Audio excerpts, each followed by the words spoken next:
الحمدللہ والصلاة والسلام علی رسول اللہ وعلی آلہ وصحبہ ومن والہ۔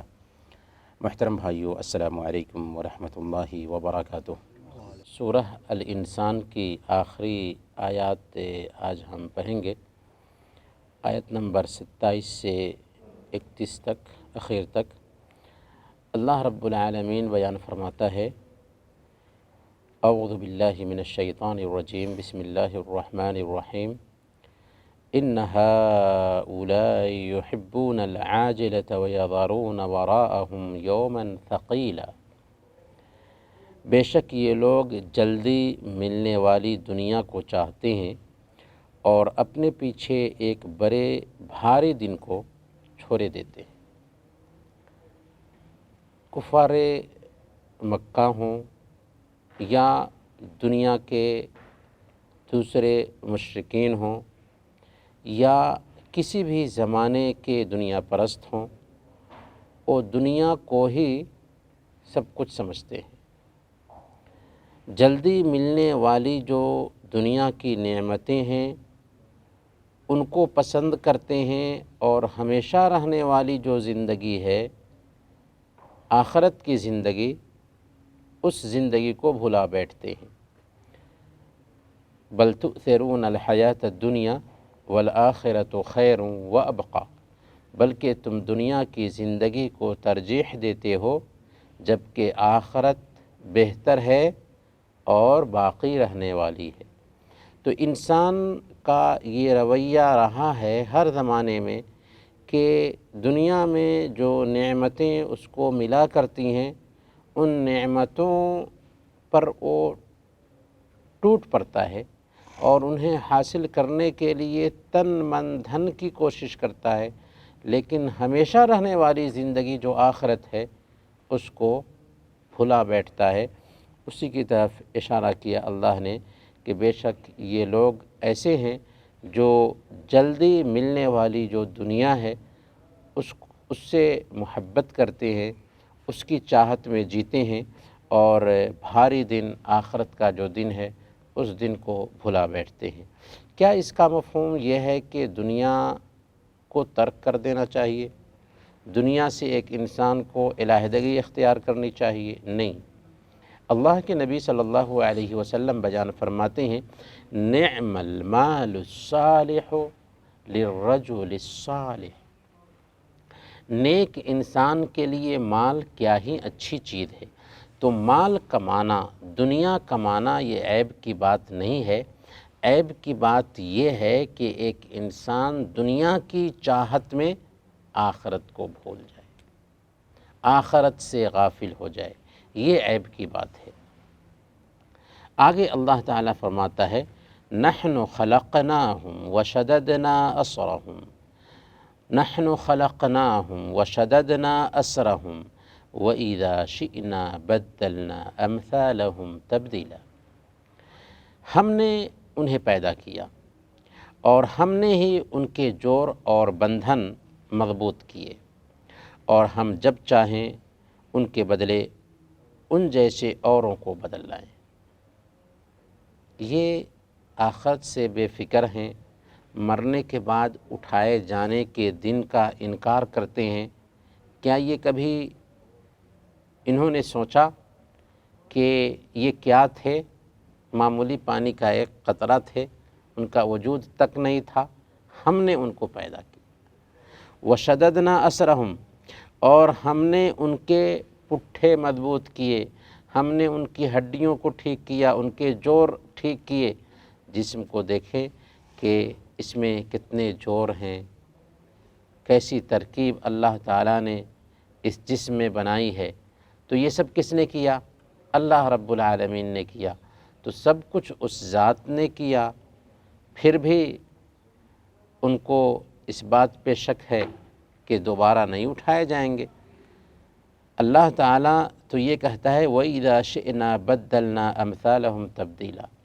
اگر ہم چاہیں تو ان کے جیسی دوسری قوم کو لائیں، اگر ہم چاہیں تو ان کے جیسے دوسری قوم کو لائیں۔ اللہ تعالیٰ سورہ النساء میں بیان فرماتا ہے: إِن يَشَأْ يُذْهِبْكُمْ أَيُّهَا النَّاسُ وَيَأْتِ بِآخَرِينَ، کہ اے لوگو، اگر تم سرکشی کے راستے پہ چلو گے تو اللہ تعالیٰ تمہیں اس دنیا سے برباد کر دے گا اور ایسی قوم کو لائے گا جو تمہارے جیسی نہیں ہوگی، جو نیک ہوگی، جو پرہیزگار ہوگی۔ تو اللہ تعالیٰ تو چاہے تو ایک قوم کو مٹا کر کے دوسری قوم کو لائے۔ اللہ تعالیٰ تمہارا محتاج نہیں ہے۔ اگر تم سرکشی اختیار کرو گے، اگر تم شریعت کے باغی بنو گے تو اللہ تعالیٰ تمہیں ختم بھی کر سکتا ہے۔ تو اس لیے تم یہ مت سوچو کہ دنیا میں مگن رہو گے، آخرت کا انکار کرتے رہو گے تو اس کی کوئی سزا نہیں ملنے والی ہے، بلکہ اللہ تعالیٰ دنیا میں تجھے سزا سے دوچار کر سکتا ہے۔ ان هذه تذکرہ فمن شاء اتخذ الی ربہ سبیلا، یقیناً یہ تو ایک نصیحت ہے، جو چاہے اپنے رب کی راہ اختیار کر لے۔ اب اللہ تعالیٰ نے بیان فرمایا کہ قرآن کیا ہے، یہ ایک نصیحت ہے۔ نبی پاک صلی اللہ علیہ وسلم کی دعوت کیا ہے، یہ ایک پیغام ہے۔ اب جس کو نجات چاہیے، جس کو صحیح راستہ چاہیے، جس کو دنیا میں سعادت چاہیے اور مرنے کے بعد نجات چاہیے، اسے چاہیے کہ اس راستے کو اپنا لے، کیونکہ اسی میں نصیحت ہے، اسی میں سبق ہے، اسی میں انعام ہے، لہذا اس راستے پر آ جائے۔ وما تشاءون الا ان یشاء اللہ ان اللہ کان علیما حکیما، اور تم نہ چاہو گے مگر یہ کہ اللہ ہی چاہے، بے شک اللہ تعالیٰ علم والا، حکمت والا ہے۔ یعنی اللہ کی چاہت سب سے بڑی ہوتی ہے۔ اللہ جو چاہتا ہے وہی ہوتا ہے، جو نہ چاہے وہ نہیں ہوتا۔ لیکن اس کا مفہوم کیا یہ ہوا کہ بندہ مجبور محض ہے؟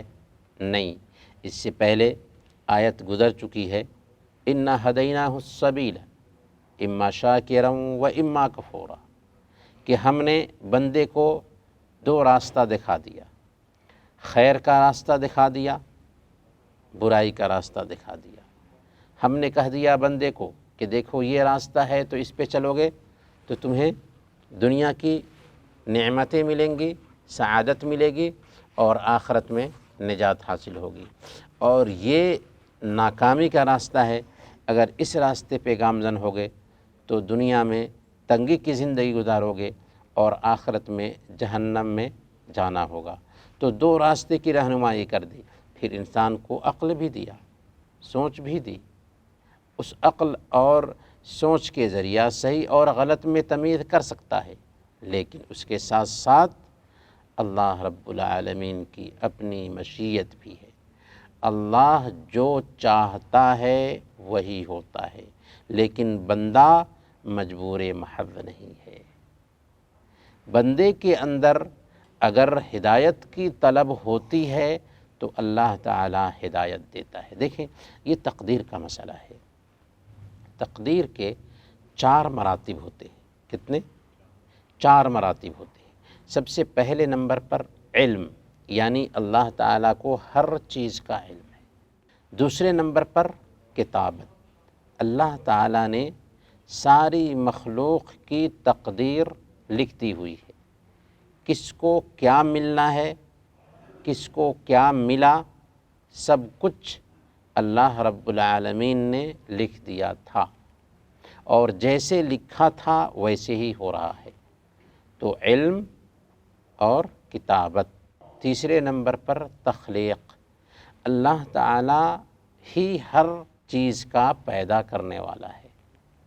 اللہ تعالیٰ کی اس تخلیق میں کوئی اس کا شریک نہیں۔ تو اللہ تعالیٰ ہر چیز کا علم رکھنے والا ہے، ہر چیز کے بارے میں اللہ نے لکھ دیا ہے، اور ہر چیز کو اللہ تعالیٰ نے پیدا بھی کیا ہے۔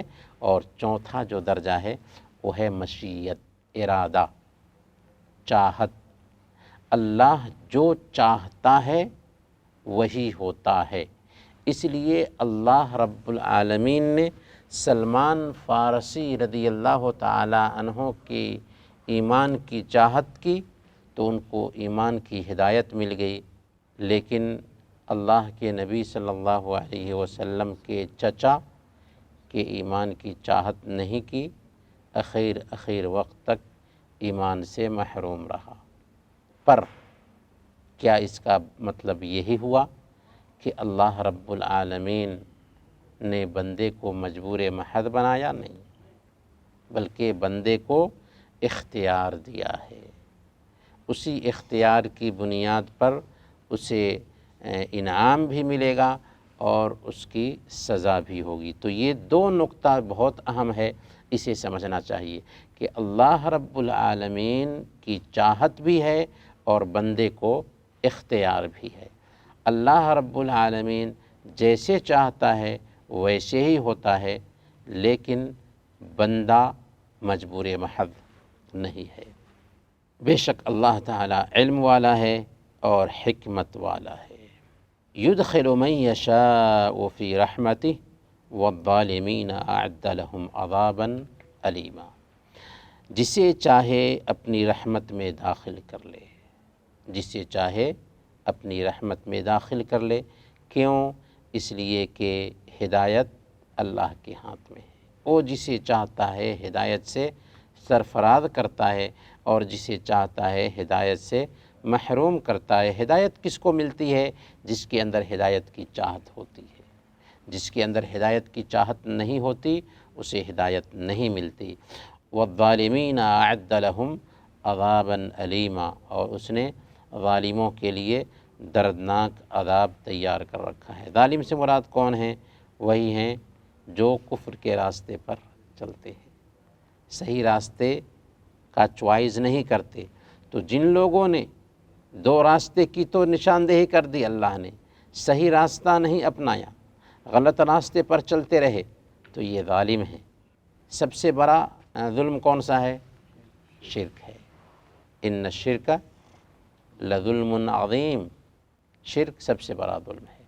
تو اللہ تعالیٰ نے ظالموں کے لیے دردناک عذاب تیار کر رکھا ہے، اس لیے کہ انہوں نے غلط راستہ اختیار کیا۔ تو غلط راستہ اختیار کرنے کے نتیجے میں اللہ رب العالمین ان کو سزا دے گا۔ وصلی اللہ علی نبینا محمد وعلی آلہ وصحبہ اجمعین۔